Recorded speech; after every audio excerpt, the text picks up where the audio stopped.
Por otro lado, esa misma presencia de solutos también provoca un aumento en el punto de ebullición, lo que se conoce como un ascenso ebullioscópico.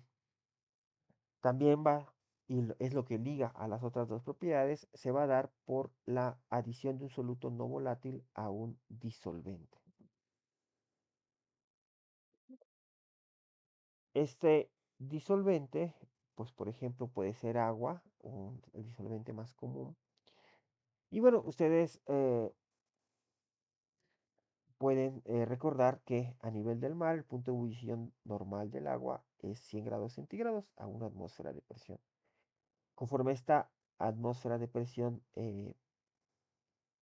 disminuye, o esta presión atmosférica, perdón, disminuye, la temperatura de ebullición también disminuye, llegando a ser tan baja como en el Monte Everest que el agua ebulle a 75 grados centígrados. Esta ebullición se da porque al menos el agua tiene la capacidad de igualar esa presión atmosférica que impide su ebullición y se da un rápido cambio de fase comparado con la evaporación que se puede dar a temperaturas más bajas. La presencia de un soluto, por ejemplo aquí tenemos sulfato de cobre, provoca que haya mayores interacciones entre las moléculas de disolvente y las moléculas del soluto, lo que bloquea el libre tránsito de las moléculas del disolvente hacia la fase vapor. Y aquí tenemos menor presión de vapor y tenemos pues ese obstáculo de nueva cuenta, se observa que la temperatura de ebullición cambia y se vuelve mayor a la temperatura de ebullición del solvente puro, lo que se conoce como el aumento en la temperatura de ebullición. De manera similar al descenso crioscópico, el ascenso ebullioscópico nos da esa diferencia de temperaturas y también depende de una constante del aumento de la temperatura o una constante ebullioscópica multiplicada por la molaridad total de los solutos presentes. Entonces, si logramos nosotros determinar ese aumento y conocemos KB, ya que K, al igual que KF, solo depende del, eh, de esta ecuación, donde tenemos el peso molecular del disolvente, la R, la temperatura de ebullición normal al cuadrado y la lambda de vaporización a esa temperatura, pues podemos tener, por ejemplo, para el agua una KB de 0.513 kilogramos por mol Kelvin. Una disculpa, aquí no cambié el subíndice.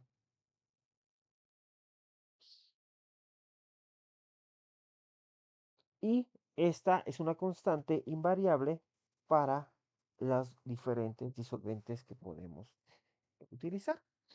Y por ejemplo, entonces el agua, eh, que tiene por ejemplo una temperatura de ebullición normal de 100 grados centígrados, eh, y un peso molecular de 0.018 kilogramos por mol, pues ya vimos que, de acuerdo a esta ecuación, tiene una constante Kb ebullioscópica de 0.51 kilogramos por Kelvin entre mol.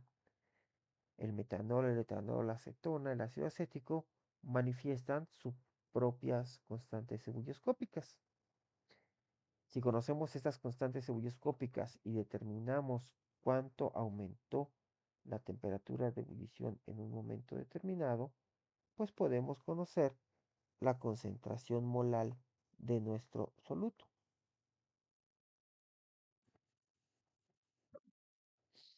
Y bueno, revisemos una última vez eh, este diagrama de fases temperatura-presión.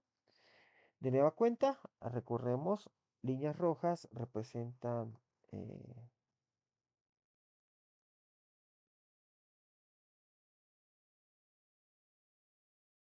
líneas rojas representan disolvente puro, líneas verdes representan disolución. La presencia de un soluto a una temperatura determinada disminuye la presión de vapor. La presencia de un soluto a una presión determinada disminuye la temperatura de fusión o el descenso crioscópico. La presencia de un soluto a una presión determinada aumenta la temperatura de ebullición de la disolución comparada con el solvente puro. Entonces, esta sería la nueva, el nuevo diagrama presión-temperatura para la disolución comparado con el disolvente.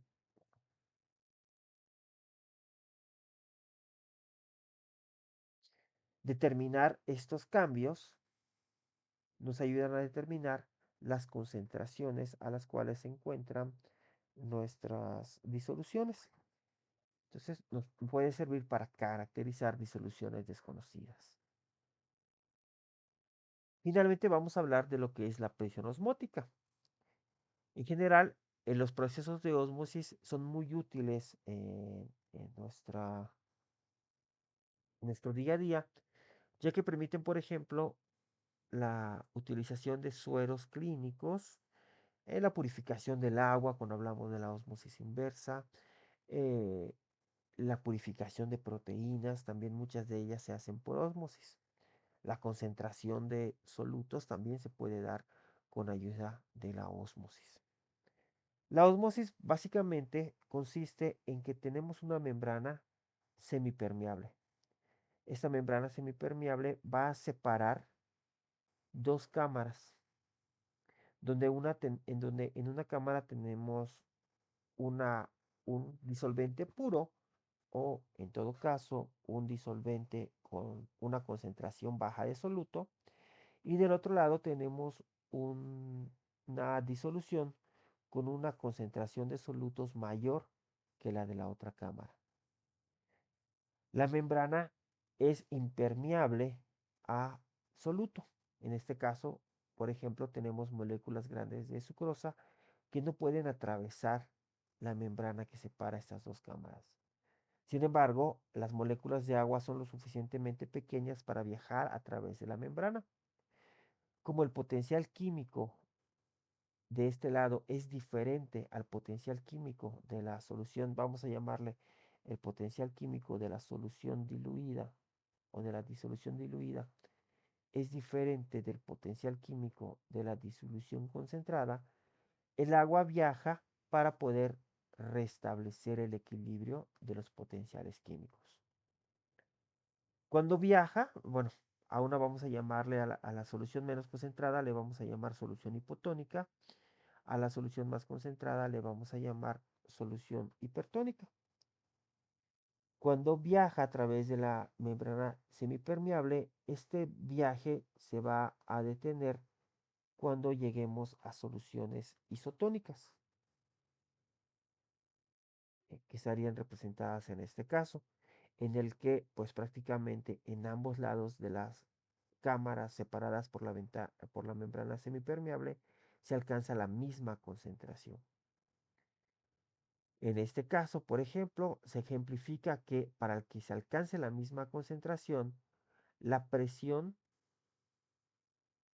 es diferente en la cámara que originalmente era hipertónica y es mayor comparada con la cámara que originalmente era hipotónica.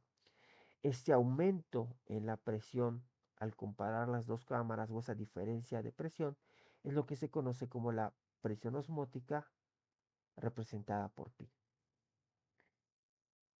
Entonces, en este mismo ejemplo, donde tendríamos ahora unas moléculas de glucosa, al hacerse el viaje del agua a través de la membrana semipermeable, la presión, que originalmente era la misma, se modifica en esa presión osmótica.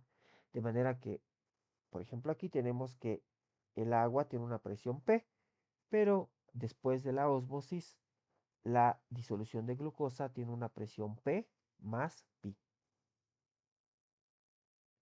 Y Van Hoff, que ya hemos escuchado de él, se dio cuenta que la presión osmótica de un soluto en una disolución se puede igualar a la presión del soluto si este fuera un gas a la misma temperatura y volumen de la disolución. Si esta disolución es ideal y si consideramos el modelo también de gas ideal, entonces podríamos decir que la presión, eh, bueno, podríamos decir que se tiene que cumplir esta ecuación, PV igual a nRT, gas ideal.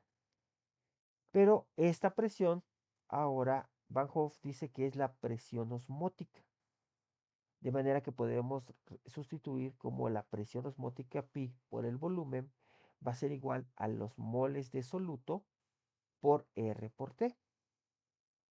Pero los moles de soluto los podemos calcular a partir de la masa del soluto y de su peso molecular.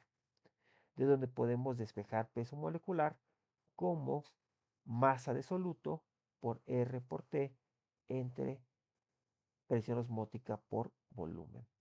Entonces, determinar la presión osmótica en procesos de ósmosis nos permite calcular el peso molecular de sustancias que estén desconocidas, que estén disueltas en un disolvente al que se le hace la ósmosis inversa. Perdón, la ósmosis no necesariamente tiene que ser inversa. La ósmosis inversa es solo para la purificación del agua. Bueno, eso es todo por este video de propiedades coligativas. Les agradezco mucho su atención y nos vemos en la siguiente clase.